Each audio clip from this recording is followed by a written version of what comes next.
Look, we're 18 months into the pandemic.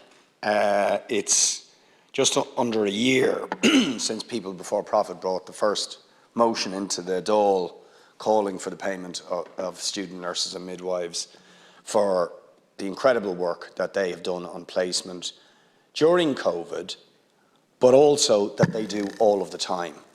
And I think the government need to get this, right? This isn't just about what student nurses and midwives do on placement during the pandemic. The pandemic highlighted the extent to which they work and help knit together our chronically understaffed and under-resourced health services.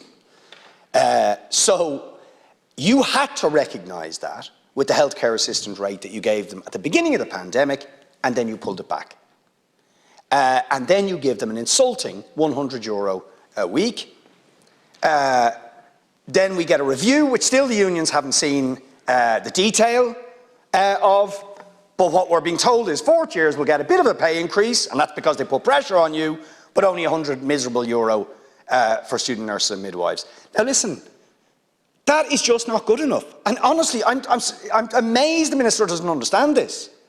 You talk to nurses, when I talked to them last year when we were putting the motion together at meetings we had, at the demonstration out there, any student nurse, you talk to them and they'll tell you a very simple thing: the experience I have as a student means I am probably going to leave this country. I can't afford to pay the rent. The €100 you're giving me is barely covering, if at all covering, my transport costs, my subsistence costs when I'm on placement. I can't work when I'm on placement. Even though I need a job and an income to pay the rent, many of these student nurses have kids, right? They cannot live on the pittance that you're giving them.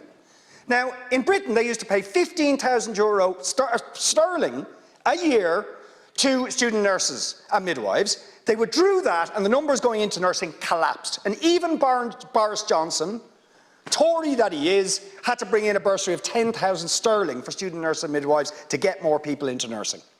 Right? So you are nowhere near what is necessary in order to keep these nurses and midwives in this country, in our health service, and stop them from emigrating.